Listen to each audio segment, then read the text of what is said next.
ሰላም ሰላም እንዴት ናችሁ የቻናላችን ተከታታዮች? ዛሬ በዩኒት 2 ፓርት 5 ተገናኝተናል። ሰብስክራይብ፣ ሼር፣ ላይክ ቪዲዮ ማድረግ እንዳትረሱ። ሶ the early African resistance movement against colonialism የሚለው እናያለን ማለት ነው። ኮሎኒያሊዝም እንዴት ነው ሬዚስት ያደረጉት አፍሪካኖች የሚለውን ዛሬ በዌስት አፍሪካ ነው የምናየው ማለት ነው። ሶ አፍሪካን ሪስፖንስ ቱ ኮሎኒያል ሩል varied from place to place ከቦታ ቦታ ይለያያል። አፍሪካኖች ሬዚስተንስ በማድረግ ከቦታ ቦታ ይለያያል። several form of armed and non-violent resistance to colonialism በሁለት መንገድ ነው ፎርሙ ማለት ነው። አንደኛ አርምድ ነው ወይ ደግሞ በታጠቁት ነው። ነን ቫዮለንት ስትራግልም ነበረ ማለት ነው። ነን ቫዮለንት ፎርም ኦፍ አንቲ ኮሎኒያሊዝም ኢንክሉድ the use of indigenous process የተለያዩ ጋዜጣዎችን መጠቀም ሀገር በቀል የሆኑ ጋዜጦች፣ ትሬድ ዩኒየኒዝም፣ ኦርጋናይዝድ ሪሊጅን አሶሲዬሽን፣ ሊትራል ኤንድ አርት ፎርምስ ኤንድ ማስ ማይግሬሽን እነዚህ ነን ቫዮለንት ስትራግል ቱ ፋይት አጌንስት ኮሎኒያሊዝም የሚለው ማለት ነው።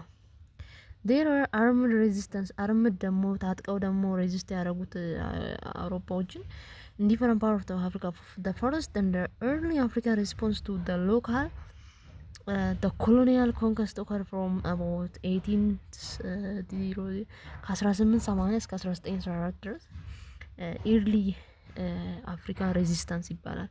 በሰከንድ ስቴጅ ደግሞ 1914 እስከ 1945 ከአንደኛ ዓለም ጦርነት እስከ ሁለተኛ ዓለም ጦርነት ድረስ ያለው ማለት ነው። በሰርድ ስቴጅ የሚባለው ደግሞ 1950 እስከ 1980ዎቹ ያለው ደግሞ the period of decolonization in Africa የሚባለው ነው። በ1950ዎቹ 1990ዎቹ ከዚህ ውስጥ ሁሉም የአፍሪካ ሀገራቶች ማለት ይቻላል ነጻ ወጡበት ነው። አብዛኛው የአፍሪካ ሀገራቶች it was characterized by the emergence of national liberation movements that aimed at achieving independence ናሽናል ሊበሬሽን ሙቭመንቶችን በመስራት የተለያዩ ፓርቲዎችን በመስራት ነው ማለት ነው። some example of early resistance in Africa ስናይ የመጀመሪያ ዌስት አፍሪካ ነው። ዌስት አፍሪካ ነው የምናየው ማለት ነው። ከዌስት አፍሪካዎች የተለያዩ አሉ። ለምሳሌ አምሄዱ ሰኩ የሚባለው አለ። አምሄዱ ሰኩ was one of the prominent leader of Tukulur empire in West Africa ውስጥ የሚገኝ የሆነ ኢምፓየር አለ። ቱኩለር ኤምፓየር የአሁኖቹን የዌስት አፍሪካ ሀገራቶች ግማሽ ይዛል ማለት ነው። from 1830s up to 1845 የቆየ ነው። he resist French rule ፈረንሳይ ናት አብዛኛው የዌስት አፍሪካ ሀገራቶችን የያዘችው።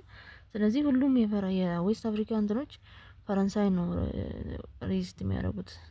ናይጄሪያ እና ጋና ነው እንግሊዝ እንትን ያለችው እንጂ አብዛኛው የፈረንሳይ ግዛቶች ናቸው። ቀኝ ግዛት ተገዢ ናቸው ዌስት አፍሪካኖች።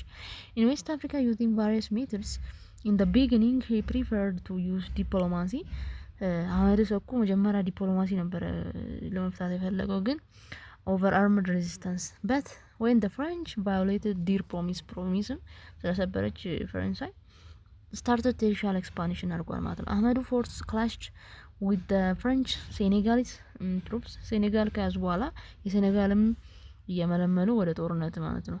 the French had recruited soldiers from the local people for their colonial goal ማለት ነው። finally Ahmedu's forces were defeated and his empire broke up። የተሳካ አልነበረም by the way ዌስት አፍሪካ ሳውዘርን አፍሪካ የተደራዩ ሬዚስታንቶች ቢደረጉ ከአድዋ ውጪ ወይ ደግሞ ከአድዋና ከላይቤሪያ ውጪ ሁሉም አፍሪካኖች በቀኝ ግዛት ስር ሆነዋል ማለት ነው። except that Ethiopia and Liberia ማለት ነው። he was exiled to Sokoto where he died.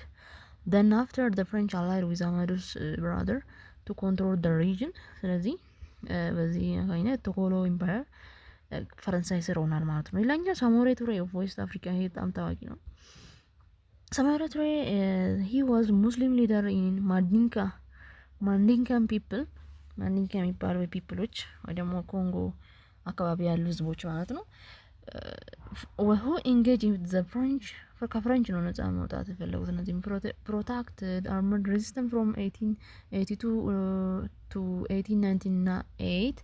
Samore was successful in uniting under his administration most people of the vast area between the source of Niger River and that of Upper Volta Basin. እነዚህን ዩናይት በማድረግ በጣም አመጻ ላይ ያስነሳ ሰው ነው ማለት ነው። He led a strong army of 30,000 men and that Samore Toure who governed an area in what is today Samore ድሮ የሚያስተዳድራቸው የአሁኖቹ እነ ጊኒ እነ ማሊ ካቶዶሮ የሚባለው ስትሮንግ ሬዚስተንት ፍሬንች ኮሎኒያል ኤክስፓንሽን ግን ይህም ያልተሳካ ነበረ። It was not until 1900 that the French finally captured Samore. The French exiled Samore to Gabon in Central Africa, and then the Samore tourists or the Mandinka peoples are under the colonial rule of French ማለት ነው። ሌላኛው አሳንቴ የሚባሉት አሳንቴ የሚባሉት the West Africa the British in West Africa the British did not acquire large territory like the French. አሳንቴ ደግሞ ከብሪቲሽ ስር ያለች ናት። the British acquired the coastal area of Nigeria and Ghana. ያው እነዚህ ግዛቶች በብዛት የተያዙት በእንግሊዝ ነው ወይ ደግሞ ጎልድ ኮስት ትባላለች ጋና። before the state of the scramble in the Ghana British colonial expansion faced opposition from Asante kingdom led by አሳንቲኔ ወይ ደግሞ ከኪንጉ ፕሪሜ አማካይነት የተለያዩ ሬዚስታንሶች ተነስተው ነበር። after the bloody war the British defeated the colonial resistance were able to establish their colony of Gold Coast over all of Ghana in 1900 ጎልድ ኮስት ማለት ግዛታቸውን ይዘዋል ማለት ነው እንግሊዞች። but the British used the strategy of divide and rule. እንደሚታወቀው ብሪቲሽም የተለያዩ ፈረንሳይ እና ቤልጂየምም ዲቫይድ እንደ ሩል ፖሊሲ ነው የሚጠቀሙት ወደ አፍሪካ ከመጡ በኋላ ማለት ነው።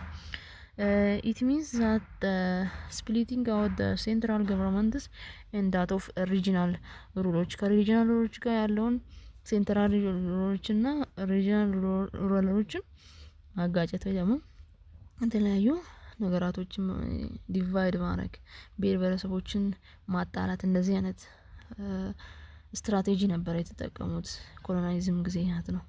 superior weapons as well as recruited African troops conquered the whole of Nigeria in 1910 ማለት ነው። ናይጄሪያን እና ጋናን ሊቆጣጠሩ ይችላል ማለት ነው። this is about West Africa resistance in West Africa። በሚቀጥሉ ደግሞ ስለ ኢስት አፍሪካ እና ሳውዝ አፍሪካ እናያለን። ሰብስክራይብ ሼር ላይክ ቪዲዮ ማድረግ እንዳትረሱ።